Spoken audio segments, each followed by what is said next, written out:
Professor of History, Usmania University, from Hyderabad, IGNOR Regional Center. ఈరోజు మనం ఈ live ఛానల్లో డిస్కస్ చేయబోయే టాపిక్ ఏంటంటే బిహెచ్ఐసి 131 బుక్లో నుంచి హిస్టరీ ఆఫ్ ఇండియా 300 AD ఆ బుక్లో నుంచి ఏంటంటే 15th యూనిట్ ఏంటి ఆ 15th యూనిట్ అంటే the state formation in the Deccan and also in the south India. ఇది ఈరోజు మనం ఈ లైవ్ ఛానల్లో మనం డిస్కస్ చేయబోయేటువంటి టాపిక్. మరి state formation in the Deccan and south India. State formation in the Deccan south ఇండియాలో ఎలా అంటే స్టేట్ ఫార్మేషన్ సౌత్ దక్కన్లో మొట్టమొదటి ది స్టేట్ ఏంటంటే ఆవిర్భవించిన స్టేట్ ఏంటంటే ఏదది శాతవాహన సామ్రాజ్యం మొట్టమొదటిది. అంటే వీళ్ళు శాతవాహనులు మరి స్వతంత్రులు అంటే వీళ్ళు మౌర్యులకు సామంతులు మొట్టమొదట. ఆ తర్వాత మౌర్య సామ్రాజ్యం విచ్ఛిన్నమైన తర్వాత మరి అశోకుని తర్వాత వీళ్ళు స్వతంత్రాన్ని ప్రకటించుకొని దక్కన్లో వీళ్ళు శాతవాహన సామ్రాజ్యాన్ని స్థాపించారు. ఆ తర్వాత సౌత్ ఇండియాలో అంటే తమిళనాడు, కేరళ ప్రాంతంలో ఇంకా మూడు వంశాలు వచ్చినాయి.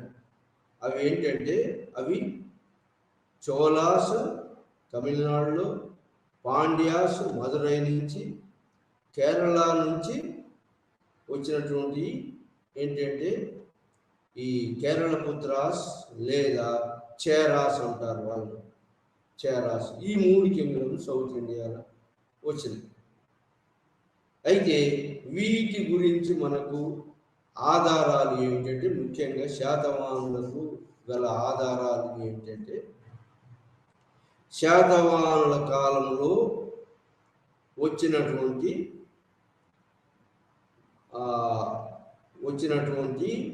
Inscriptions, Nasik inscription, Naneghat inscription, ఇంకా ఆ కాలంలో ఉన్నటువంటి పురాణాలు, ఆ కాలంలో ఉన్నటువంటి కౌల రచనలు గునాటి నిపురోత్కథ, హలాసు గాథసప్తశతి, శర్వవర్మ స్వాతంత్ర వ్యాకరణం, మరి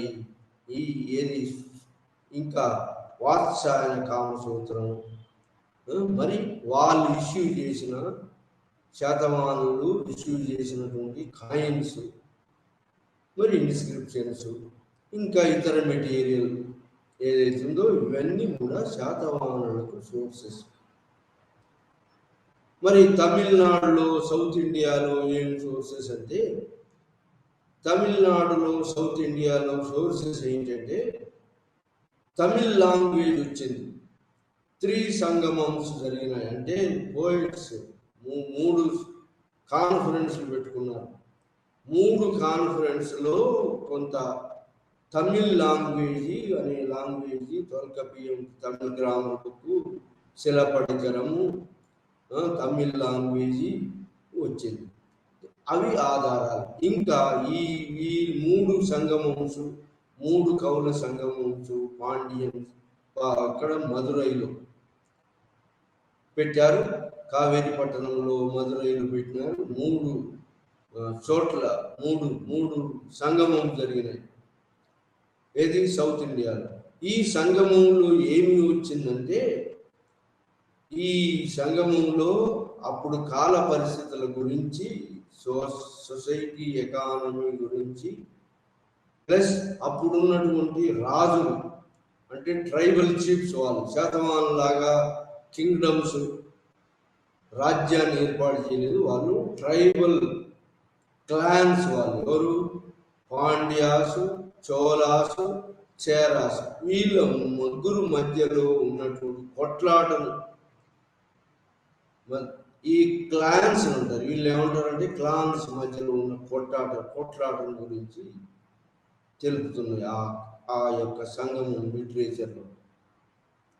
అయితే స్టేట్ ఫార్మేషన్ అంటే ఏంటంటే, స్టేట్ ఫార్మేషన్ ఉండాల్సిన లక్షణాలు ఏంటంటే, భూభాగం ఉంటుంది, భూభాగం మీద రాజు ఉంటాడు, రాజుకు యంత్రాంగం ఉంటుంది, ఇది మినిస్ట్రీ బ్యూరోక్రసీ ఉంటుంది, మరి ట్యాక్స్లు వసూలు చేస్తుంటారు, మరి ఆ సిద్ధ సైన్యం ఉంటుంది, ప్రభుత్వ యంత్రాంగం ఉంటుంది. అయితే ఈ ప్రభుత్వ యంత్రాంగం సిద్ధ సైన్యం అంతా కూడా ట్యాక్స్ కలెక్షన్ చేస్తుంటారు. ఎవరి నుంచి? ప్రజల నుంచి. ప్రజలు వీళ్ళకు కప్పం కడుతుంటారు. ఇవన్నీ ఉంటేనే స్టేట్ ఫార్మేషన్ అంటారు. స్టేట్ ఫార్మేషన్ అంటే ఇవన్నీ ట్యాక్స్ కలెక్షన్ ఉండాలి, రాజు ఉంటాడు, యంత్రాంగం ఉంటుంది, మినిస్టర్లు ఉంటారు, సైన్యం ఉంటుంది, మరి ఇవన్నీ ఉండి ట్యాక్స్ కలెక్షన్ చేసి మరి రూలర్స్కు రూల్డ్ అంటే ప్రజలు పన్నులు చెల్లిస్తుంటారు. అయితే వీళ్ళంతా కూడా రూలర్కు మొత్తం సర్వాధికారం ఉంటుంది ఈ భూభాగం మీద. ఇంకా అక్కడ ఉన్న ఫారెస్ట్ మీద అధికారం ఉంటుంది, మైన్స్ మీద అధికారం ఉంటుంది, మరి ప్రజల మీద అధికారం ఉంటుంది. ఇదంతా ఎవరికి లాభం చేకూరుతున్నట్టు ట్యాక్స్ కలెక్షన్ చేసేటువంటి రాజులకు, స్టేట్కు సబార్డినేట్ అయి ఉంటారు మిగతా వాళ్ళ ప్రజలంతా కూడా. సో ఈ విధంగా స్టేట్ ఫార్మేషన్ అనేది దక్కన్లో జరిగింది. అది స్టేట్ ఫార్మేషన్. మరి ఇలాంటి స్టేట్ ఫార్మేషన్లో కాకుండా మరి సౌత్ ఇండియాలో ఎట్లా అంటే చోళాసు, పాండియన్స్, చేరాసు, ఈ మూడు రాజ్యాలు ఏం రాజ్యాలంటే, ఈ మూడు రాజ్యాలు ఏంటి? ట్రైబల్ క్లాన్స్ అంటే వాళ్ళకు పెద్ద సిద్ధ సైన్యం ఉండదు, ఇక ప్రభుత్వ యంత్రాంగం కూడా ఉండదు. ఈ ట్రైబల్సే అందరూ ఉమ్మడిగా రాజుని వాళ్ళు సెలెక్ట్ చేసుకున్న తనకి వాళ్ళు సహాయపడుతుంటారు, బలి అని ట్యాక్స్ ఇస్తుంటారు, అలా వాలంటరీ ట్యాక్స్ పే చేస్తుంటారు. కానీ అక్కడ మాత్రం దక్కన్లో మాత్రం శాతవాహన సామ్రాజ్యం పెద్ద సామ్రాజ్యంగా ఏర్పడింది. అన్ని హంగులు ఉన్నాయి, దానికి వారసత్వంగా కూడా వస్తుంది. కానీ ఇక్కడ ట్రైబల్ క్లాన్స్ వారసత్వంగా ఉంటుంది, కానీ వీళ్ళే నిర్ణయించలేరు. రాజులు ఏది క్లాన్ యొక్క హెడ్ నిర్ణయించలేడు. ప్రజలందరూ కలిసి ఏ నిర్ణయాలు తీసుకుంటారు, సామూహికంగా నిర్ణయాలు తీసుకుంటారు. ఎక్కడ? సౌత్ ఇండియాలో. అది ఈ చోళాసు, పాండియన్స్, మదురై ప్రాంతంలో సౌత్ ఇండియాలో పరిపాలన చేసినటువంటి క్లాన్స్, ట్రైబల్ క్లాన్స్ అంటారు.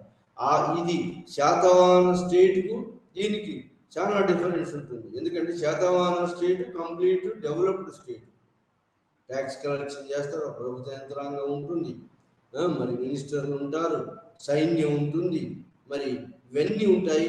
ఇవన్నీ కూడా మొత్తం భూభాగం మీద ప్రజల మీద ఆజమాయిషి చెల్లిస్తూ ట్యాక్స్ వసూలు చేస్తుంది. ప్రజలు కూడా వీళ్లకు మరి ట్యాక్స్ వసూలు చేయడంలో సహకారాలు అందిస్తుంటారు. ఆ విధంగా వాళ్ళ ట్యాక్స్ మీద కూడినటువంటి డబ్బుతోటి ప్రభుత్వ యంత్రాంగము అయితే సైన్యము అయితే మెయింటైన్ చేస్తుంటారు. ఈ విధంగా మరి స్టేట్ ఫార్మేషన్ అనేది దక్కన్లో జరిగింది. కానీ స్టేట్ ఫార్మేషన్ అనేది మరి సౌత్ ఇండియాలో ఈ పాండ్య, చేర సామ్రాజ్యంలో స్టేట్ ఫార్మేషన్ అనేది కరెక్ట్గా లేదు. ఓన్లీ ట్రైబల్ క్లాన్స్ రూల్ చేస్తున్నాయి, వాళ్ళ మధ్య కంటిన్యూస్ వార్స్ జరుగుతున్నాయి. మరి వాళ్ళ వార్స్కు, యుద్ధాలకు ఈ ట్రైబల్ క్లాన్స్ ఉన్నటువంటి వాళ్ళందరూ కూడా ఆ రాజన్కు లేదా వాళ్ళ హెడ్కు, ట్రైబల్ చీఫ్కు సాయం చేస్తుంటారు.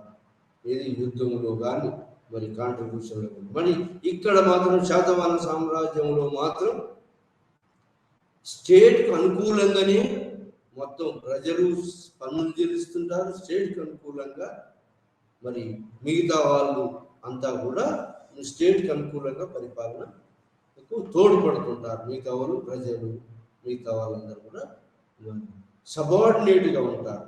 సబార్డినేట్ ఉండి స్టేట్కు సహాయపడుతుంటారు. ఆ స్టేటు ట్యాక్స్ వసూలు అవంతా వసూలు చేసి దాని ఆర్మీని పెంచుకోవటం, సైన్యాన్ని పెంచుకోవటం, ఒకళ్ళ మరి ఈ మిగతా ట్రైబ్స్ మీద లేదా మిగతా రాజ్యాల మీద దండయాత్ర చేసి మరి విశాల సామ్రాజ్యాన్ని స్థాపించుకోవటం, ఇది దక్కన్లో శాతవాహనులు చేసినటువంటి పని.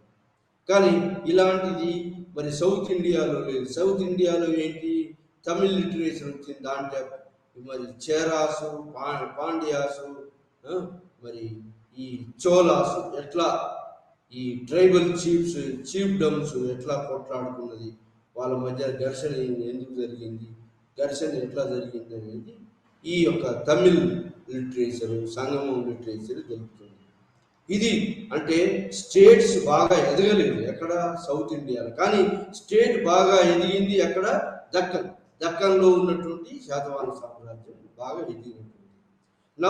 ఇప్పుడు ఏంటంటే మనం శాతవాహన సామ్రాజ్యం గురించి తెలుసుకోవాలి. మన ఆధారాల గురించి, మనం శాతవాహనుల ఆధారాల గురించి మనం బాగా తెలుసుకున్నాం. అయితే శాతవాహనులు మరి ఎళ్ళ పేర్కొనబడ్డారంటే మొట్టమొదటిసారి ఐతరేయ బ్రాహ్మణులు మొట్టమొదటిసారి ఈ యొక్క దక్కన్లో ఉన్నటువంటి ఈ ఆంధ్ర, పులింద, శబరి ట్రైబ్స్లో ఒకరు శాతవాహనులు. శాతవాహనులు అనే వాళ్ళు ట్రైబల్స్ వింధ్యా రీజన్లో ఉన్నటువంటి ఆంధ్ర, పులింద, మతిబ, శబరి అనే 4 తెగలలో ఒక తెగ వాళ్ళు ఇక్కడ నెమ్మదిగా స్థిరపడి మౌర్యులు సామంతులుగా పరిపాలన చేసి, మౌర్య సామ్రాజ్యం ఎప్పుడైతే అశోకం తర్వాత క్షీణదశకు వచ్చిందో ఆ టైంలో వీళ్ళు స్వతంత్రాన్ని ప్రకటించుకుంటారు. అది ఏది మరి మెగస్తనీస్ ఇండికా ప్రకారం కూడా ఆంధ్రులు అనేవాళ్ళు మరి మౌర్యుల మృత్యులు అంటే సామంతులు అని, మౌర్యుల మృత్యులు. అదే కాకుండా ఈ యొక్క శాతవాహనుల గురించి ఎక్కడ పేర్కొనబడింది, 30 పురాణాలు ఉన్నాయి. అష్టాదశ పురాణాలు, 18 పురాణాలు ఉన్నాయి. ఈ పురాణాల్లో ఏమని పిలిచారంటే ఈ శాతవాహనులు ఆంధ్రాలని పిలిచారు. మరి వీళ్ళ యొక్క ఇన్స్క్రిప్షన్స్, ఈ శాసనాల్లో మాత్రం వీళ్ళను శాతవాహనులు అని పిలిచారు. అయితే చాలా కాలం పాటు శాతవాహనులు ఆంధ్రుల పురాణంలో పిలువబడ్డ ఆంధ్రులు మరి ఇన్స్క్రిప్షన్లో పిలువబడ్డటువంటి శాతవాహనులు ఒకటేనా కాదా అని ఒక చర్చ బయలుదేరింది. ఆ తర్వాత ఆ శాతవాహన రాజులు ఎంతమంది అంటే 30 రాజులు. ఆ 30 రాజుల యొక్క ఈ యొక్క రాజరిక పరిపాలన మిగతా అంశాలు కలిసి ఈ ఇన్స్క్రిప్షన్లో ఉన్నటువంటి రాజులు, మరి నాణాల్లో శాసనాల్లో ఉన్న రాజులు, పురాణాల్లో ఉన్న రాజులు 30 మంది, వాళ్ళు ఒకటే అని చెప్పి నిర్ణయించబడింది. అది ఒక కాంట్రవర్సీ. శాతవాహనులు ఆంధ్రులు ఒకటే, పురాణాలను ఆంధ్రులు అన్నారు, ఈ శాసనాలను శాతవాహనులు అన్నారు. శాతవాహనులు అన్నా ఆంధ్రులు అన్నా ఒకటే అని చెప్పి తేలిపోయింది. ఈ కాంట్రవర్సీ పోయింది. మరి ఇంకో కాంట్రవర్సీ ఏంటంటే మొట్టమొదటిసారి వీళ్ళు ఎక్కడి నుంచి పరిపాలన చేశారు, మహారాష్ట్ర నుంచి చేశారా లేదా ఆంధ్ర నుంచి మొదలు పెట్టారా దక్కన్లో? మరి దక్కన్ పీఠభూమి జాగ్రఫికల్ కండిషన్ కూడా మనం చూసుకోవాలి. దక్కన్ పీఠభూమి జాగ్రఫికల్ కండిషన్స్ ఏంటి అంటే, దక్కన్ పీఠభూమి పడమటి నుంచి తూర్పుకు వాలి ఉన్నది. ఈ దక్కన్ పీఠభూమిలో ముఖ్యమైనటువంటి 3 నదులు, దాని ఉపనదులు ప్రవహిస్తున్నాయి. 3 నదులు ముఖ్యమైనది ఏంటంటే కృష్ణ, గోదావరి, మహానది. ఒరిస్సా ప్రాంతం వస్తుంది మహానది, కానీ కొంత బార్డర్ ఇక్కడ ఉత్తర తెలంగాణ కూడా కలుస్తుంది. సో ఇవి కాకుండా దీని యొక్క ఉపనదులు కూడా ఉన్నాయి. ఉపనదులు ఏంటి అంటే ఇప్పుడు కృష్ణా నదికి ఉపనది తుంగభద్ర నది, అట్లే కృష్ణా నదికి ఉపనది మూసీ నది. హైదరాబాద్లో మధ్య నుంచి పోతుంది మూసీ నది, మధ్య నుంచి పోతుంది కాబట్టి మనకు హైదరాబాద్లో వాటర్ సోర్స్ ఉంది. లేకపోతే హైదరాబాద్ అంతా ఎండిపోయినట్టు ఉండేది, ఎందుకంటే ఎత్తైన ప్రదేశంలో ఉంది. కాబట్టి ఎత్తైన ప్రదేశంలో ఉన్నప్పటికీ కూడా ఈ మూసీ నది, మంజీరా నదులు, ఇంకా చిన్న చిన్నవి అన్నీ కూడా ఈ ఎత్తైన ప్రాంతంలో కూడా నదులు, ఉపనదులు ఉన్నాయి. కాబట్టి మనకు హైదరాబాద్ వాళ్ళు దప్పిక చేర్చడానికి గ్రౌండ్ వాటర్ కొంత లభిస్తుంది. ఆ విధంగా మరి ఆ తర్వాత ఈ రాజులు, నిజాం రాజులు కట్టినటువంటి గండిపేట చెరువు, మరి ఇబ్రాహిం కుతుబ్ షా కట్టినటువంటి హుస్సేన్ సాగర్, ఈ Ibrahim tank, Miralam tank, zoological park వాడుతుంది ఆ వాటర్.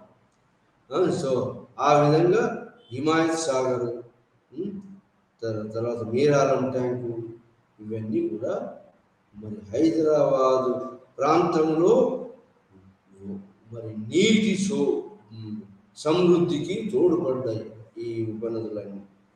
సో ఆ విధంగా గోదావరి కూడా ఉపనదులు ఉన్నాయి. ప్రాణహిత, ఆ ప్రాణహిత చేవెళ్ళ ప్రాజెక్టు చేయాలని మన తెలంగాణ గవర్నమెంట్ నిర్ణయించిందంటే ప్రాణహిత నుంచి లిఫ్ట్ పెట్టి మరి ఎక్కడ రంగారెడ్డికి వారియాలని, రంగారెడ్డి నుంచి మిగతా అంతా సప్లై చేయాలని పెట్టారు ఆ ప్రాజెక్టు. సో ఆ విధంగా ప్రాణహిత నది అక్కడికి పోయిన తర్వాతనే గోదావరి ఉప్పొంగుతుంది, అంతకుముందు ఉప్పొంగదు. సో ఆ విధంగా మరి ఉప్పొంగదు కాబట్టి మరి ఇది దీని మీద మరి ఏం కట్టారు, కాళేశ్వరం అనేటువంటి ఒక పెద్ద ప్రాజెక్టు కేసీఆర్ గారు కట్టారు. అదేంటంటే గోదావరి మీద ఉన్న నదీ నీళ్లను వెనకకు నెట్టి వాటిని లిఫ్ట్ చేసి మరి ఈ తెలంగాణ ప్రాంతాన్ని వారినట్టు చేసినాడు. మొత్తం మీద ఇది ఈ కాళేశ్వరం ప్రాజెక్టు పెట్టారు. సో ఈ విధంగా దక్కన్ పీఠభూమి పశ్చిమం నుంచి తూర్పు వాలి ఉండటం వల్ల నదులన్నీ కూడా పశ్చిమం నుంచి తూర్పు ప్రవహిస్తున్నాయి. ఇంకా ఈ దక్కన్ పీఠభూమిలో వెస్టర్న్ కోస్ట్ ఉంది, ఈస్టర్న్ కోస్ట్ ఉంది. తూర్పు తీర మైదానం, పశ్చిమ తీర మైదానంలో ఏమున్నాయంటే, పశ్చిమ తీర మైదానంలో మరి తీర మైదానం చాలా సన్నగా ఉంటుంది, కానీ బాగా ఫెర్టైల్ సాయిల్, ఇంకా వర్షపాతం బాగా ఉంటుంది. తూర్పు తీర మైదానం ప్రాంతము విశాలమైన తీర మైదానం, పంటలు బాగా పండుతాయి. కాబట్టి ఇక్కడ ఒండుమట్టి నేల కోసము, ఈ ప్రాంతాల కంట్రోల్ కోసము ఎన్నో యుద్ధాలు జరిగింది. ఏది శాతవాహనానంతర కాలంలో ఎన్నో యుద్ధాలు జరిగింది. సో ఇది శాతవాహనులు. మరి ఆంధ్రుల శాతవాహనులు అని ఇన్స్క్రిప్షన్లో పేర్కొన్నాయి అంటే శాతవాహనులను ఇన్స్క్రిప్షన్లో ఉన్నారు, ఆంధ్రులను పురాణాలలో ఉంది. కాబట్టి వీళ్ళందరూ ఒకటే అని చెప్పి మనం నిర్ణయించాం. అయితే మరి ఇలా అందరూ ఒకటే అంటే మరి ఈ అందరినీ మరి మొత్తం ఏం చేసినారంటే, మొత్తం శాతవాహన రాజులను రెండు వర్గాలుగా చేసినారు. తొలి శాతవాహనులని, మలి శాతవాహనులని. తొలి శాతవాహనులు ఎవరు? మరి ఈ యొక్క శాతవాహన సామ్రాజ్యం యొక్క స్థాపకుడు సిముక శాతవాహనుడు. అతని తర్వాత పరిపాలించిన కృష్ణవన్ అతని తమ్ముడు, అతని తర్వాత పరిపాలించిన అతని యొక్క కొడుకు కుమారుడు శాతకర్ణివన్. దేవి నాగానిక అని ఆమె ఆ శాతకర్ణివన్ భార్య వేయించిన నానాగఢ ఇన్స్క్రిప్షన్ బాగా తెలుపుతుంది. ఏది ఈ యొక్క ఆధారం దేవి నాగానిక ఇన్స్క్రిప్షన్.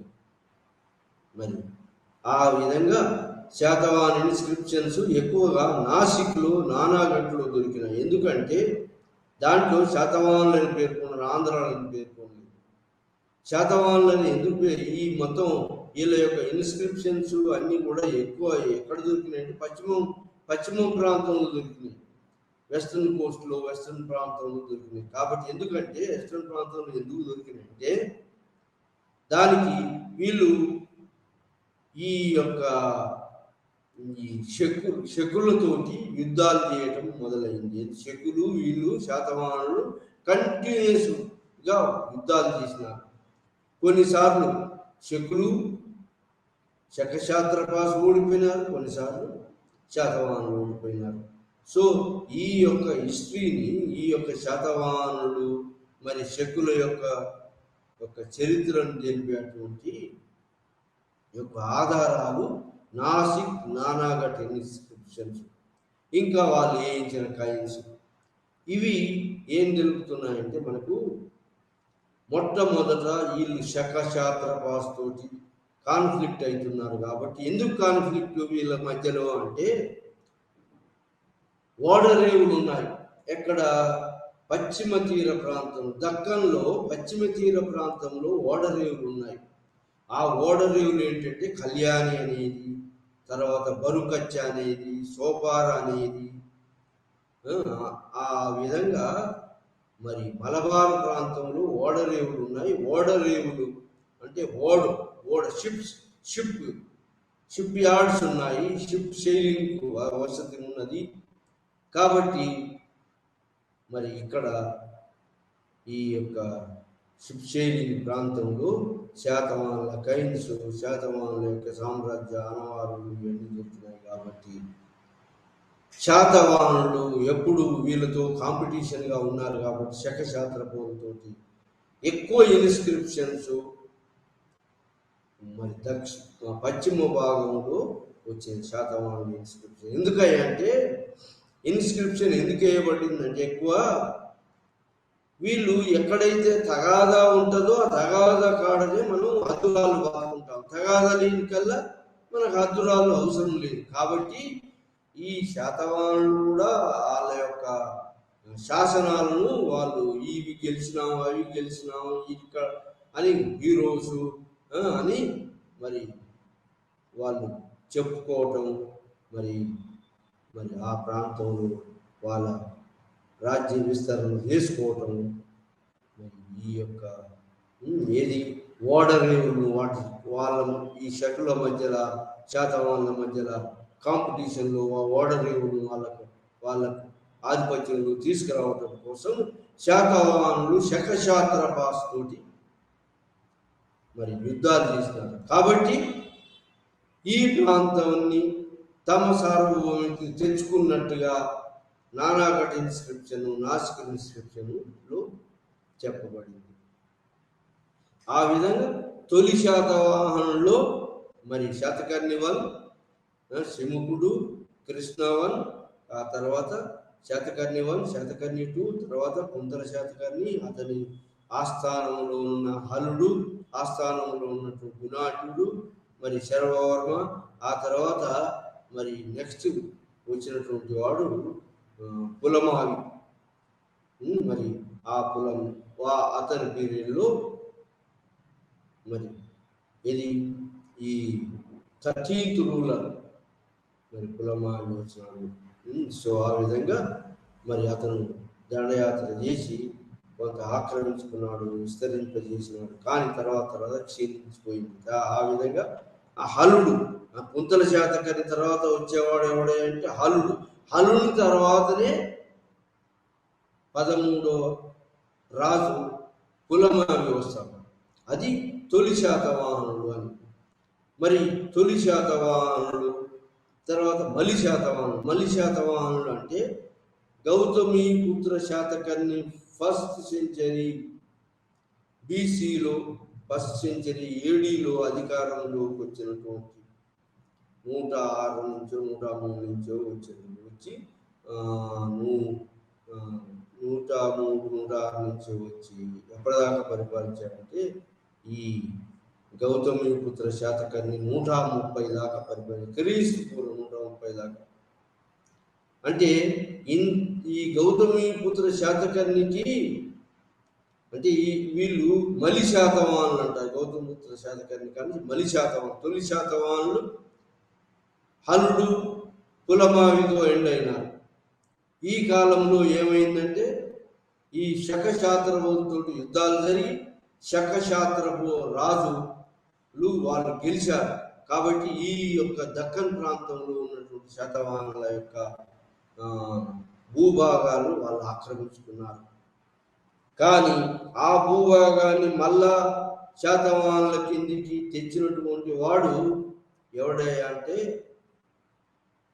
17వ రాజు గౌతమీపుత్ర శాతకర్ణి యొక్క శాసనం ప్రకారంగా ఈ యొక్క 17 మంది మరి ఈ 30 రాజుల యొక్క మలి శాతవాహనుల యొక్క వంశావళి లేదా మలి శాతవాహనుల యొక్క ఈ యొక్క మలి శాతవాహనుల యొక్క కాలాన్ని, రూలర్స్ను, పరిపాలకును తెలియజేస్తున్నది.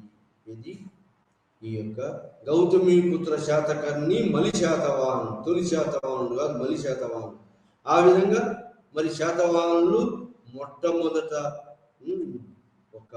మొదటి క్రీస్తు పూర్వము 1st సెంచరీ BC నుంచి క్రీస్తు శకము 3వ శతాబ్దం దాకా ఈ శాతవాహన సామ్రాజ్యము మరి వర్ధిల్లింది. మరి దీనికి ఏంటి అంటే దీనికి సోర్సెస్ మనం చెప్పాము. మరి స్టేట్ ఫార్మేషన్ ఈ విధంగా కృష్ణ మొట్టమొదటి పరిపాలకుడు సింహుడు. ఇంకా ఒక కాంట్రవర్సీ ఏంటి అంటే శాతవాహనులు లేదా ఆంధ్రులు అని చెప్పబడే పురాణంలో చెప్పబడే ఆంధ్రులు మరి ఎక్కడి నుంచి తమ పరిపాలనను విస్తరింపజేశారు. కొంతమంది ఏమంటారంటే మహారాష్ట్ర నుంచి ఎక్కువ శాసనాలు దొరికినాయి కాబట్టి మహారాష్ట్ర నుంచి వాళ్ళు విజృంభించారు, మరి ఆ విధంగా శకులను ఓడించారు అని కొందరు. కానీ అలా కాదు. మరి సిముఖ శాతవాహన కైన్స్ ఎక్కడ దొరికినాయంటే కోటిలింగాల్లో దొరికినాయి. సిముఖులు అనే పేరు ఉన్నటువంటి శాసనం నాణాలు. ఆ తర్వాత సిముఖులే కాదు, ఆ తర్వాత కోటిలింగాల పెద్దంబేకర్ అంటే కరీంనగర్ డిస్ట్రిక్ట్లో ఉంటుంది. కోటిలింగాల మరి అది కూడా మరి అక్కడ ఉంటుంది. ఇది మరి ఈ విధంగా మరి కోటిలింగాల ప్రాంతం, ధూళికట్ట ప్రాంతం, ధూళికట్టలో 30-45 సిటీస్ ఉన్నాయని చెప్పి మెగస్తనీస్ ఎన్నికలు పోటీ చేశాడు. ఆ విధంగా ధూళికట్టలో కూడా ఒక పెద్ద దిబ్బె 30 కోటలు ఉన్నటువంటి దిబ్బ పడి ఉంది. ఆ విధంగా శాతవాహనులు, తొలి శాతవాహనులు మరి సిముఖ శాతవాహనులు, కృష్ణవన్, ఆ తర్వాత శాతకర్ణి 1 వరకు అంటే తెలంగాణ నుంచి కరీంనగర్ జిల్లా నుంచి మొదలైంది. గోదావరి వ్యాలీ నుంచి మరి కొండాపూర్లో కూడా శాతవాహనుల ఆనవాళ్ళు ఉన్నాయి, శాతవాహనులు. సో కాబట్టి మరి ఈ యొక్క తెలంగాణలో వాళ్ళ రూల్ మొదలయ్యి నెమ్మదిగా విస్తరించుకుంటూ పోయి పైతానికి చేరింది. ప్రతిష్టానపురం. శాతవాహనులకు 2 రాజధానులు. ఒకటి మరి మొట్టమొదటి మరి రాజ్యం ఏదంటే శాతవాహనులది మరి ధాన్య కటకం. ఈ కోటిలింగాల మొట్టమొదటి పరిపాలన కోటిలింగాల ధూళికట్ట పెద్దంబెక్కర్ ఏరియా నుంచి జరిగిందని అని పివి పరబ్రహ్మ శాస్త్రి గారు రుజువు చేశారు. అంతకుముందు ఏమైపోయిందంటే ఎక్కువ శాసనాలు మహారాష్ట్రలో దొరికినాయి కాబట్టి వీళ్ళు మహారాష్ట్రలో ప్రతిష్టానం నుంచి మరి ఈస్ట్కి వచ్చిండ్రు. ఈస్ట్కి వచ్చి అమరావతిని క్యాపిటల్ చేసుకుంటారు. వీళ్ళకి 2 క్యాపిటల్స్, ఒకటి పైతాన్ ఉండేది, ఆ తర్వాత అమరావతి వచ్చి 2 క్యాపిటల్స్గా వచ్చినాయి అని చెప్పి చెప్తుంది. ఏది ఇన్స్క్రిప్షన్ల ఆధారంగా చెప్తుంది. కానీ పురాణాల ఆధారంగా వీళ్ళందరూ ఒకటే, 30 రాజులు అందరూ ఒకటే. మరి వీళ్ళ యొక్క మరి శాతవాహనులు మదర్ పేరు ఉంటుంది. ఎందుకంటే ఇక్కడ బహుభార్యత్వం ఉంది కాబట్టి ఏ మదర్కు జన్మించినాడు అనేటువంటి సిద్ధాంతం ఉన్నది కాబట్టి అలా తల్లి పేరు మొదట చేర్చుకోవడం జరిగింది. ఇది స్త్రీ యొక్క గౌరవం నిలపడం కోసం అనుకోండి, లేదా బహుభార్యత్వం ప్రాక్టీసు, బహుభార్యత్వం ప్రాక్టీస్ ఉన్నది కాబట్టి మరి ఏ భార్యకు జన్మించాడు అనే అటువంటి దాని ఐడెంటిఫికేషన్ కోసం మా ఈ యొక్క తల్లి యొక్క పేరులో మొదట చేర్చబడ్డది ఏది? శాతవాహనులు అట్లే పిలుచుకున్నారు, తర్వాత ఇక్ష్వాకులు కూడా అట్లే పిలుచుకున్నారు. తల్లి యొక్క పేరు మొదట పిలిపించుకున్నారు. సో ఆ విధంగా మరి శాతవాహనులు, మరి తొలి శాతవాహనులు, మలి శాతవాహనులు. తొలి శాతవాహనులు, మలి శాతవాహనుడు ఎవడే అంటే గౌతమిపుత్ర శాతకర్ణి. అతను వేయించిన నాసిక్ ఇన్స్క్రిప్షన్ చాలా గొప్పది. బాలశ్రీ అని తన తల్లి వేయించిన నాసిక్ ఇన్స్క్రిప్షన్ చాలా గొప్పది.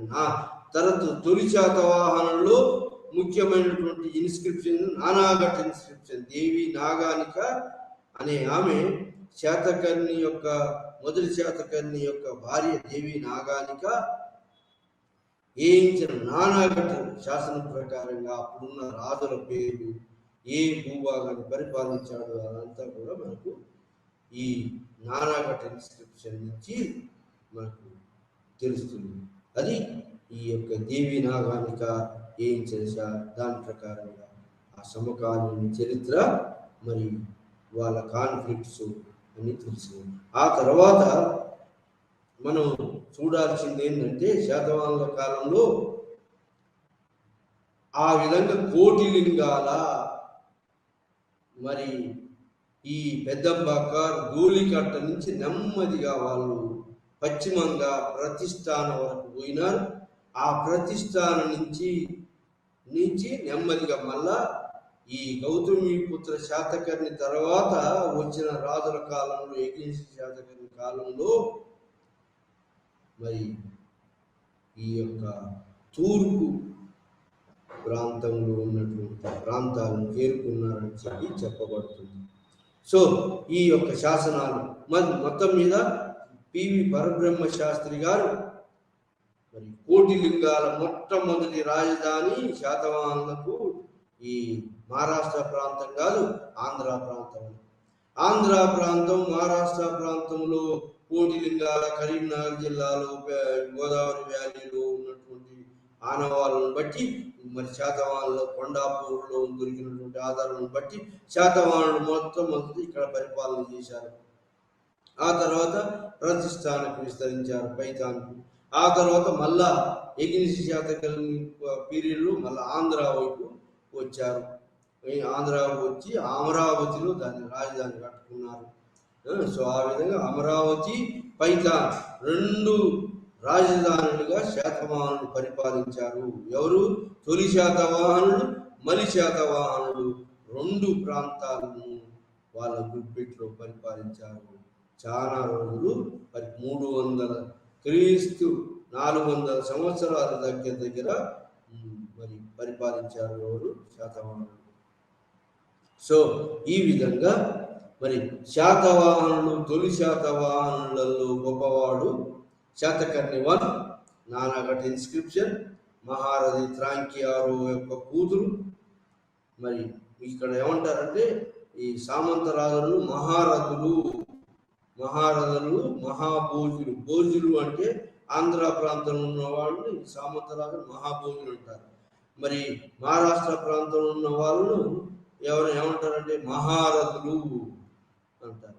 మొత్తం మీద శాతవాహనులు విశాల సామ్రాజ్యాన్ని మరి పరిపాలించారు.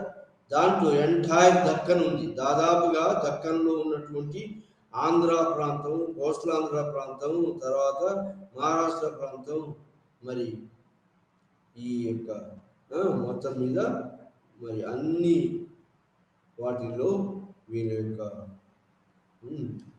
మరి వీళ్ళు అన్ని ప్రాంతాలను పాలించినట్టుగా, రెండు రాజధానులు పాలించినట్టుగా మనకు ఆధారాలు కనిపిస్తున్నాయి. సో ఆ విధంగా తొలి శాతవాహనంలో శాతకర్ణి 1 కాలంలో కళింగ అధిపతి కారవేలు, అతని శాసనం ఏంటి? అత్తిగుంప శాసనం ప్రకారంగా కారవేలు శాతకర్ణి 1 ఓడించాడు. ఓడించాడు. కారవేరుడు అనేవాడు జైన మతాన్ని పోషిస్తున్నాడు. కానీ శాతవాహనులు ఏంటంటే, శాతవాహనుల కాలంలో ఏ మతాలు ఉన్నాయంటే బౌద్ధ మతం బాగా ప్రచారంలో ఉంది, అంతేకాకుండా బ్రాహ్మణ మతం కూడా ఉంది. సో ఈ శాతవాహన రాజు బ్రాహ్మణులు అని చెప్పుకున్నా కూడా ఈ శాతవాహనుల కాలంలో వచ్చినటువంటి యొక్క మతం బాగా ప్రాచుర్యం పొందినటువంటి మతం ఏంటంటే బుద్ధిజం. అదేవిధంగా కొంత జైనిజం బాగా ప్రాచుర్యం వచ్చింది. సో ఈ విధంగా శాతవాహనులు, తొలి శాతవాహనులు, దాని తర్వాత ఏది శాతకర్ణి 1 తర్వాత శాతకర్ణి 2 గొప్ప రాజు, చాలా రోజులు పరిపాలించారు. దాని తర్వాత కుంతల శాతకర్ణి పీరియడ్లో ఎవడున్నాడు, గుణాడు, బృహత్కథ, వాత్సాయన, కామసూత్రం రాసినటువంటి వాడు, కవులు, పండితులు. అదేవిధంగా మరి ఈ గుణాఢ్యుడు రాసిన బృహత్కథ, ఆ తర్వాత కుంతల శాతకర్ణి పీరియడ్లో వీళ్ళందరూ ఉన్నారు. ఆ తర్వాత వచ్చిన హలుని కాలంలో కూడా వీళ్ళందరూ ఉన్నారు. ఎవరు, గుణాఢ్యుడు, ఆ తర్వాత కాకర వ్యాకరణ రాసిన శర్వవర్మ, వీళ్ళందరూ ఉన్నారు. వాత్సాయన, కామసూత్రం, వీళ్ళందరూ కూడా హలుని కాలంలో కూడా. హలుని యొక్క గ్రంథం గాథ సప్తశతి ఆ శాతవాహనుల కాలం నాటి సాంఘిక ఆర్థిక పరిస్థితుల గురించి తెలుపుతుంది. మరి అది తొలి శాతవాహనం. తర్వాత మలి శాతవాహనులలో ముఖ్యమైనటువంటి వాడు ఎవడంటే గౌతమిపుత్ర శాతకర్ణి. అతని తల్లి వేయించినటువంటి నాసిక్ ఇన్స్క్రిప్షన్ ఏం జరుగుతుందంటే, గౌతమిపుత్ర శాతకర్ణి 23వ రూలర్ వాడు. 23వ రూలర్, 30 మందిలో 23వ రూలర్. మరి వేయించినటువంటి నాసిక్ ఇన్స్క్రిప్షన్ ప్రకారంగా ఇతను పరిపాలించిన ప్రాంతాలు ఏంటి, మహారాష్ట్ర ప్రాంతం, కర్ణాటక ప్రాంతం, మరి మొత్తం తెలంగాణ, ఆంధ్ర ప్రాంతం, తర్వాత ఒరిస్సా ప్రాంతం, తర్వాత మాల్వా ప్రాంతం, తర్వాత మహారాష్ట్ర ప్రాంతం మొత్తాన్ని పరిపాలించినట్టుగా మనకు ఆధారాలు ఉన్నాయి. వీళ్ళు ఈ నాసిక్ ఇన్స్క్రిప్షన్ ప్రకారంగా అతను ఏ ప్రాంతాలను జయించాడు అనేది నాసిక్ ఇన్స్క్రిప్షన్లో పొందుబాటు చేయడం జరిగింది. అది నాసిక్ ఇన్స్క్రిప్షన్లో గౌతమిపుత్ర శాతకర్ణి ఏమని పిలిచారంటే, ఇతను ఏకబ్రాహ్మణుడు. అంటే అక్కడ నార్త్ ఇండియాలో ఏమైందంటే, ఉత్తర భారతదేశంలో మహాయాన బుద్ధిజాన్ని పోషించినటువంటి అశోకుడు వెళ్ళిపోగానే ఆ రాజ్యంలో వారసత్వ తగాదాలు మొదలైనవి. ఆ తర్వాత ఆ రాజ్యం క్షీణించబడే స్థాయికి వచ్చింది. కానీ మరి ఆ టైంలో ఈ యొక్క ఆంధ్ర శాతవాహనులు విజృంభించి స్వతంత్రాన్ని ప్రకటించుకున్నారు. మరి ఆ విధంగా స్వతంత్రాన్ని ప్రకటించుకొని ఇన్ని ఏళ్ళు 300 సంవత్సరాల పైన పరిపాలించినటువంటి శాతవాహనులు, మరి తొలి శాతవాహనులు, మలి శాతవాహనులు, తొలి శాతవాహనులు శాతకర్ణి 2, మరి తర్వాత హలుడు గొప్ప కవి, గాథ సప్తశతి రాశాడు. గుణాఢ్యుడు బృహత్కథ, శర్వవర్మ కాతంత్ర వ్యాకరణం, ఇవన్నీ తొలి శాతవాహనులు. తర్వాత పులమాయి తర్వాత గౌతమిపుత్ర శాతకర్ణికి నాసిక్ ఇన్స్క్రిప్షన్ కాకుండా అతని ఆధారాలు ఏంటంటే, ఇతను ఏకబ్రాహ్మణుడని, క్షత్రియ దర్పమర్ధమానాన్ని, అంటే క్షత్రియుల దర్పాన్ని వంచాడని బ్రాహ్మణులు చెప్పుకున్నాడు. హిందూయిజం, అశ్వమేధ రాజస్సు యజ్ఞయాగాలు చేశారు శాతవాహనులు. అంటే హిందూ మతాన్ని పోషించారు. హిందూ మతంలో రాముడు, భీముడు, అర్జునుడు, సో ఈ విధంగా వాళ్ళ యొక్క ఆనవాళ్ళు ఈ యొక్క శాతవాహన కింగ్డమ్ రాజ్యంలో కనిపిస్తుంటాయి. కాబట్టి హిందూ మతాన్ని పోషించారు, కానీ ప్రజలు మాత్రం బౌద్ధ మతాన్ని అనుసరించారు ఎక్కువ మంది. కాబట్టి ఈ శాతవాహనుల కాలంలో వచ్చినటువంటి యొక్క కట్టడాలన్నీ కూడా బౌద్ధ క్షేత్రాలు ఎక్కువ ఉన్నాయి, హిందూ కట్టడాలు ఎక్కడా లేవు.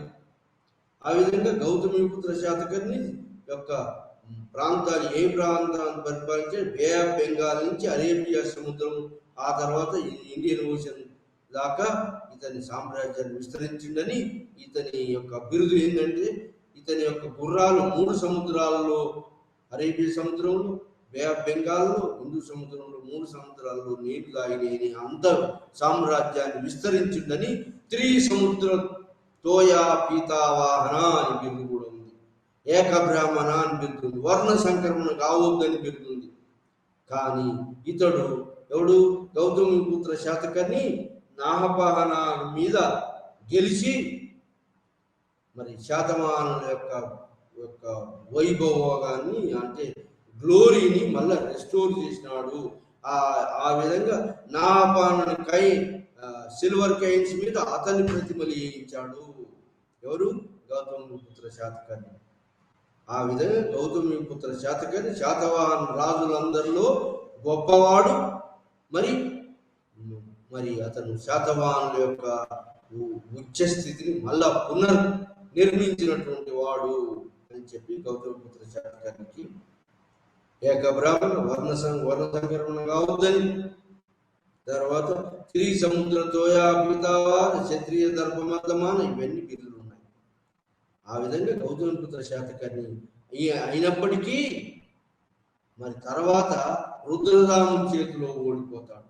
ఓడిపోయి తన కుమారునికి రుద్రదామం యొక్క కూతుర్నిచ్చి పెళ్లి చేయిస్తాడు. వర్ణ సంకరమణ జరిపిస్తాడు. వర్ణ సంకరమణ జరగవద్దన్నాడు, కానీ వర్ణ సంకరమణ జరిగింది. ఎందుకంటే శకుల కూతుర్ను తన కొడుకు చేసుకున్నాడు, ఓడిపోయినాడు కాబట్టి. ఆ విధంగా రుద్రదామని ఇచ్చినటువంటి యొక్క గిర్నారు శాసనం కూడా ముఖ్యమైనది.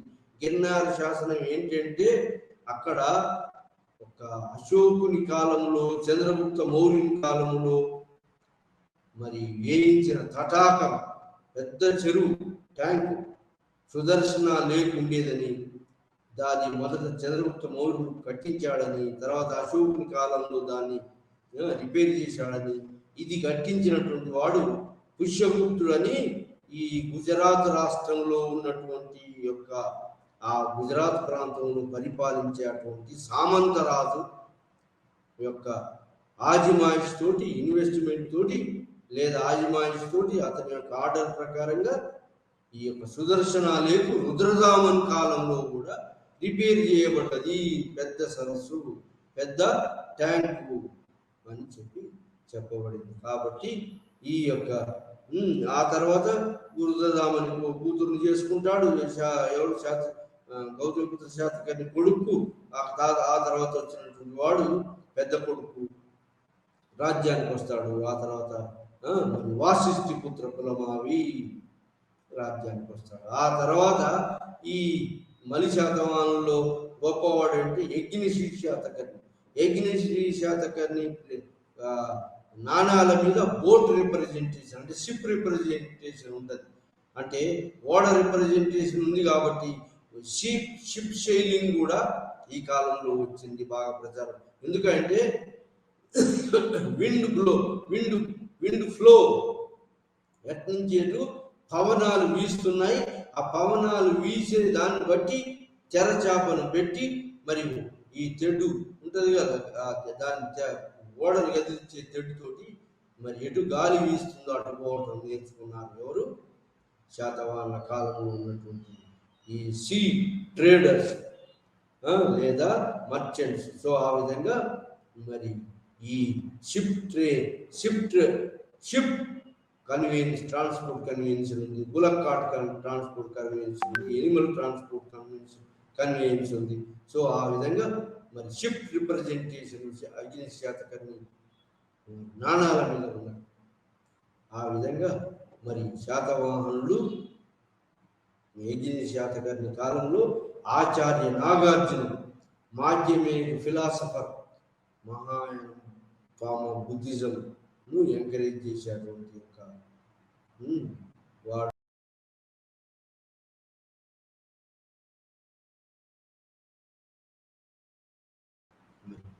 ఈ యొక్క ఎంకరేజ్ చేసి ఇది గౌతమిపుత్ర శాతకర్ణి, మరి ఆ యజ్ఞశ్రీ శాతకర్ణి ఈ ఆచార్య నాగార్జున నివసించడం వల్ల నాగార్జున కొండ పెద్ద లెర్నింగ్ సెంటర్ అయింది. అది శాతవాహనుల యొక్క కాలం నాటి పరిపాలన. ఇప్పుడు మన శాతవాహన రాజులు ఎగిరి శాతకర్ణి తర్వాత ఏది వీక్ సక్సెసర్స్ వచ్చింది. తర్వాత శాతవాహన సామ్రాజ్యం కూలిపోయి ఈస్ట్లో మరి ఎక్కడ అమరావతి నుంచి ఇక్ష్వాకులు వచ్చినారు, పశ్చిమ మహారాష్ట్ర ప్రాంతంలో అభిరాలు వచ్చినారు, కర్ణాటక ప్రాంతంలో చుటూలని రాజవంశాలు వచ్చినాయి. అయితే వీళ్ళ యొక్క ఎకానమీ ఎలా ఉంది, మరి ఎకానమీ, సొసైటీ, పరిపాలన మొదలు పరిపాలన తీసుకున్నాం. మొట్టమొదటి పరిపాలనలు ఏంటంటే శాతవాహనుల కాలంలో వీళ్ళు మౌర్యుల కాలము నాటి యొక్క అడ్మినిస్ట్రేషన్ శాతవాహనులు కొనసాగించారు. సో ఆ విధంగా మౌర్యుల యొక్క అడ్మినిస్ట్రేషన్, మౌర్యుల కాలంలో మొత్తం మౌర్య సామ్రాజ్యాన్ని మరి భుక్తాలుగా విభజించారు. కానీ శాతవాహన సామ్రాజ్యం ఆహారాలుగా విభజించారు. ముఖ్యమైన ఆహారాలు ఏంటి అంటే గోవర్ధన ఆహార, సోపార, మామల్ల ఆహార, కర్ణాటక ప్రాంతంలో, ఆంధ్ర ప్రాంతంలో, మహారాష్ట్ర ప్రాంతంలో ఆహారాలుగా పిలువబడ్డాయి. ఈ ఆహారాలను మీద హెడ్ మరి డిస్ట్రిక్ట్స్గా శాతవాహన సామ్రాజ్యం డిస్ట్రిక్ట్స్గా విభజించబడి డిస్ట్రిక్ట్స్ను మీద డిస్ట్రిక్ట్ పరిపాలకుడు ఉంటాడు. మరి ఆ తర్వాత మరి శాతవాహనులకు చిత్త సైన్యం ఉన్నది. మరి శకులను ఓడించి పెద్ద సామ్రాజ్యాన్ని స్థాపించారు. కాబట్టి ఈ యొక్క శాతవాహనుల సామ్రాజ్యంలో ఎవరెవరు ఉన్నారంటే సూపరింటెండెంట్స్, ప్రతి శాఖకు మొత్తం సెంట్రల్ అడ్మినిస్ట్రేషన్లో కింగ్ సుప్రీం, కింగ్కు మరి అమాత్యాస్ ఉంటారు. అమాత్యాస్ అంటే మంత్రివర్గం కింద సెక్రటరీ లాగా సూపరింటెండెంట్స్ ఉంటారు. యంత్రాంగం ఉంటుంది, పురోహితుడు ఉంటాడు, సేనాపతి ఉంటాడు. మరి యుద్ధాలు జరుగుతున్న శకులతోటి. ఈ విధంగా శాతవాహనుల కాలంలో పరిపాలన వ్యవస్థకు ట్యాక్స్ కలెక్టర్, ట్యాక్స్ అసెస్మెంట్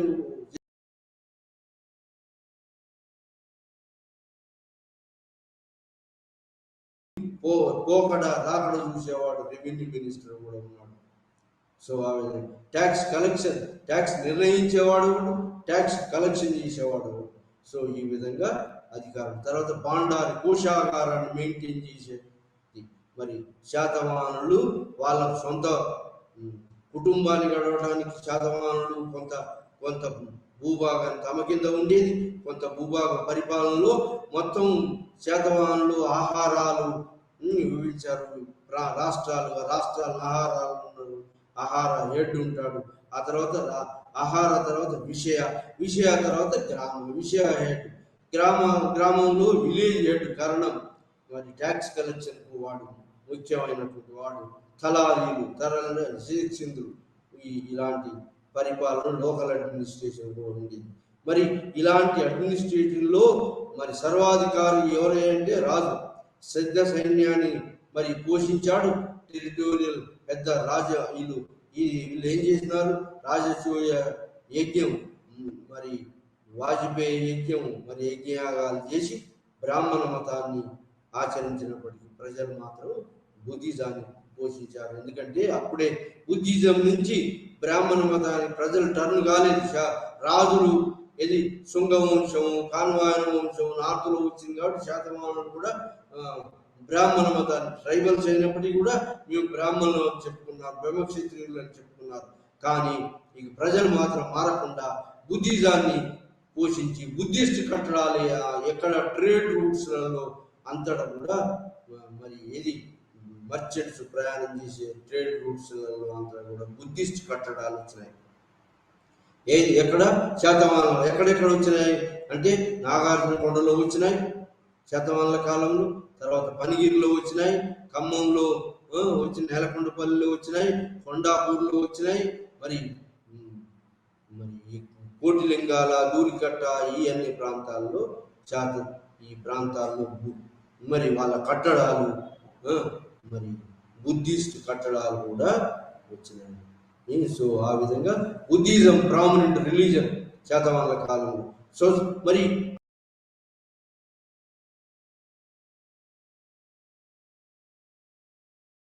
మరి పెరిప్లియస్ ఆఫ్ ఎరిత్రియన్ సీ ప్రకారంగా పశ్చిమ ప్రాంతంలో కళ్యాణ్, బరుకచ్చ, సోపారా, తర్వాత మిగతా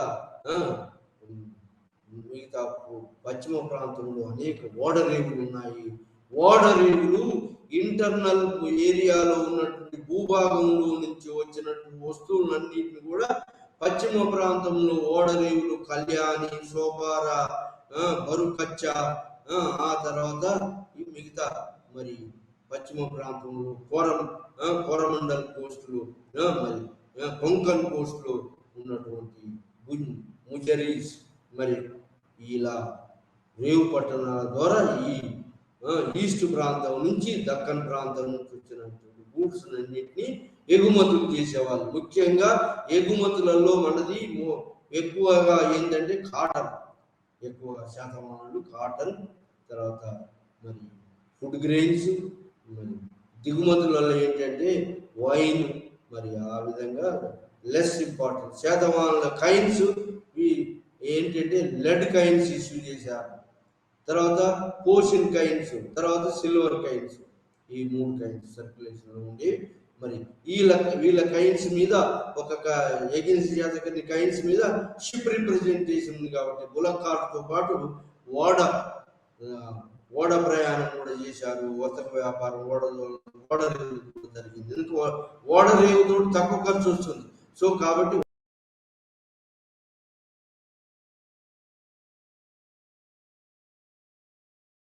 అంటే పెద్ద పెద్ద పట్టణాలు కూడా ఉన్నాయి. పెరిప్లేస్ నుంచి ఈ ట్రేడ్ రూట్స్, మరి ట్రేడ్ రూట్స్ అంటా వచ్చినటువంటి పట్టణాలు ఏంటి అంటే ట్రేడ్ రూట్స్ వచ్చినటువంటి పట్టణాలు ఏంటి?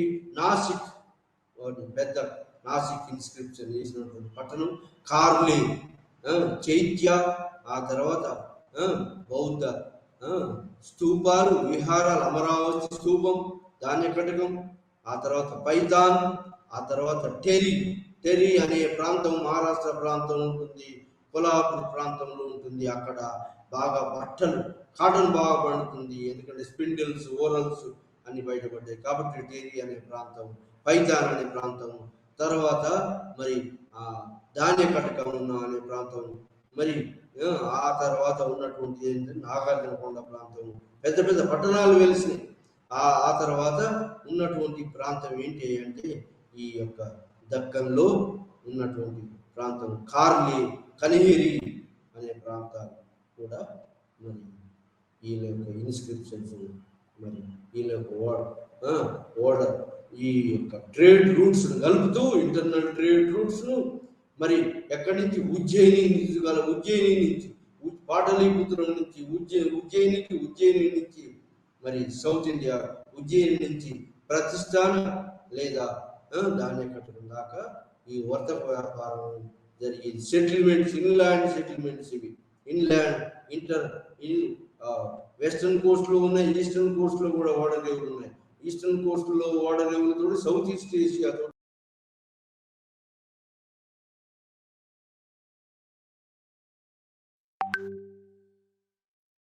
చేశారు. మరి రోమన్ నాణాలు, దినారాలు అంటారు. ఆ విధంగా వర్తక వ్యాపారము, మర్చెంట్స్, ట్రేడర్స్, శ్రేణీస్, గిల్డ్స్, వివిధ ఆక్యుపేషన్స్, వాళ్ళు వృత్తుల వాళ్ళు శ్రేణులుగా, గిల్డుగా, సంఘాలుగా ఏర్పడి ఆ సంఘాలే బ్యాంకులుగా వడ్డీ వ్యాపారాన్ని బ్యాంకులుగా రుణాలిస్తూ వర్తక వ్యాపారాన్ని మరి ఎంకరేజ్ చేసినట్టుగా శాతవాహనుల కాలంలో శాసనాలు జరుపుతున్నాయి. సో ఆ విధంగా మరి శాతవాహనుల కాలంలో ముఖ్యంగా బుద్ధిజం రిలీజియన్గా ఉండే సొసైటీలో 4 వర్ణాలు ఉండేది. ఏది? బ్రాహ్మణ, క్షత్రియ, వైశ్య, శూద్ర. వైశ్యులు బాగా బలపడ్డారు, మహాపతులుగా ల్యాండ్ సంపాదించుకున్నారు. మరి అందుకోసం అని చెప్పి రాజులు, బ్రాహ్మణులు అప్పర్ వర్గం అని, క్షత్రియులు 2వ వర్గం అని, 3వ వర్గం వైశ్యులు బాగా మరి అగ్రికల్చర్ను, వర్తక వ్యాపారం చేసి వాళ్ళు బాగా బలపడ్డారని చెప్పి, ఆ తర్వాత మరి ముగ్గురికి సర్వ్ చేసేటువంటి వాళ్ళు శూద్రులు, భూమి లేని వాళ్ళు, వీళ్ళందరి మిగతా వాళ్ళకి సర్వ్ చేసినటువంటి వాళ్ళు. సో వాళ్ళు మొత్తం 3 వర్గాలకు ఊడిగం చేసినటువంటి వాళ్ళు శూద్రులు అని చెప్పి చెప్పబడ్డది. 4వ వర్ణం, 5వ వర్ణం, పంచమ వర్ణం అప్పటికి డెవలప్ కాలేదు. అయితే శాతవాహనుల కాలంలో మతం మాత్రం ఫ్లెక్సిబుల్ గా ఉండేది. ఎందుకంటే శకులు, మరి పార్థియన్స్, పహలవాసు లేదా ఇండో గ్రీక్స్ అందరూ వచ్చి సెటిల్ అవుతున్నారు. వచ్చి ఏది హిందూయిజంలో, బుద్ధిజంలో సెటిల్ అవుతున్నారు. కాబట్టి మతము రిజిడిటీ కాలేదు. శాతవాహన రాజులు రిలీజియస్ టాలరెన్స్ పాలసీ, సొసైటీలో 4 వర్గాలు ఉండేవి, 4 వర్ణాలు ఉండేవి. 4 వర్ణాలకు వర్ణ వ్యవస్థ ఉండేది. వర్ణ వ్యవస్థతో పాటు మరి గోత్రం, కులము కూడా ఉన్నది. వర్ణము, కులము, మరి ఆ తర్వాత గోత్రం కలిసిన ఒకే వర్ణం వాళ్ళు పెళ్లి చేసి మ్యారేజ్ చేసుకునేవారు ఈ సొసైటీలో. మరి ఒకే వర్గం వాళ్ళు మ్యారేజ్ చేసుకోవడం, ఇంకా అది కాకుండా ఇంకా ఏంటంటే గోత్రం గడవకుండా చూసుకునే వాళ్ళు ఇది వివాహాలు. సో ఆ విధంగా శాతవాహన రాజులు, రాణులు కొంతమంది విద్యను అభ్యసించిన కానీ మరి స్త్రీలు మాత్రం విద్యకు దూరంగా ఉన్నారు. శాతవాహనుల కాలంలో కూడా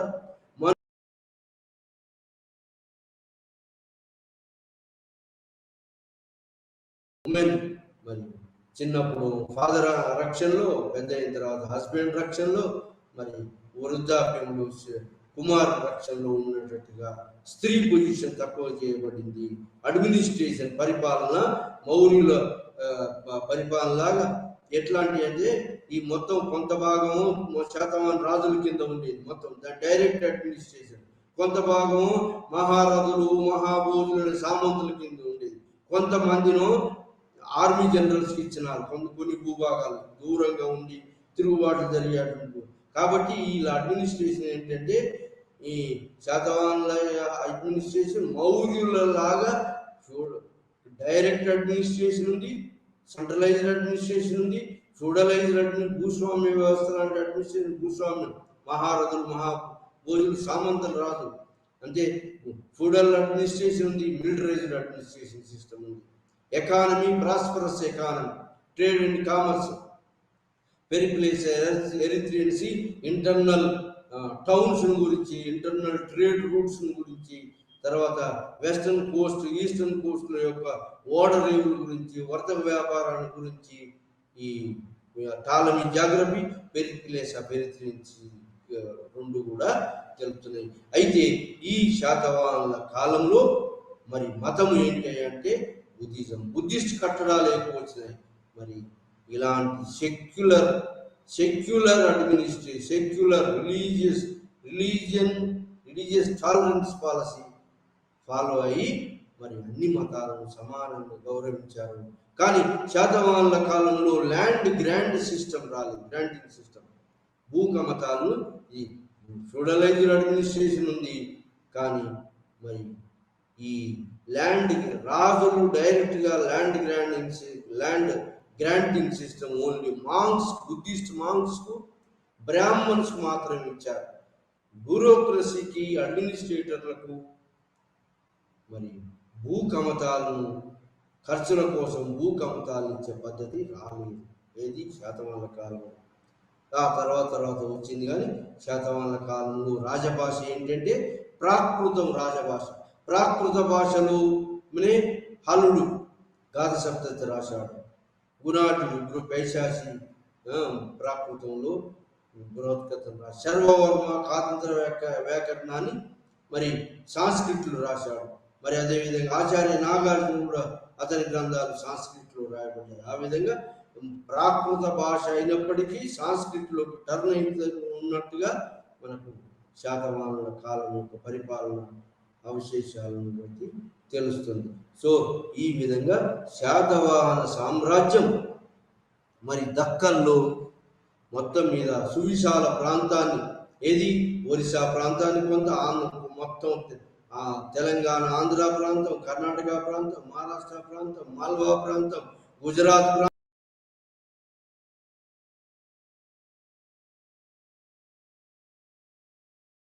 ఉంచినట్టుగా నాసిక్ ఇన్స్క్రిప్షన్ జరిగింది. ఆ విధంగా మొట్టమొదటి పరిపాలకులు మొత్తం దక్కన్ భారతదేశాన్ని సమైక్యం చేసి పరిపాలించి ఒక విధమైన రాజకీయ విధానాన్ని, ఆర్థిక విధానాన్ని, మతపరమైన విధానం, రిలీజియస్ టాలరెన్స్ పాలసీ, మరి మతపరమైన విధానాన్ని, మరి ఆర్ట్ అండ్ ఆర్కిటెక్చర్, యాదవాల కాలంలో బుద్ధిస్ట్ స్ట్రక్చర్స్ వచ్చినాయి. దాన్ని స్తూప, అమరావతి స్తూప, కార్లిన్ చైత్య, తర్వాత స్తూప చైత్య విహారాలు వచ్చాయి. అదేవిధంగా శాతవాహనుల కాలంలో అజంతాలో, మరి శాతవాహనుల కాలంలో అజంతాలో ఏంటి ఈ యొక్క బుద్ధిస్ట్ పెయింటింగ్స్ వచ్చినాయి. పెయింటింగ్స్, ఆర్ట్ అజంతా ఆర్ట్, మరి మొట్టమొదటిసారి అజంతా ఆర్ట్ మరి ఫ్లరిష్ అయింది శాతవాహనుల కాలంలో.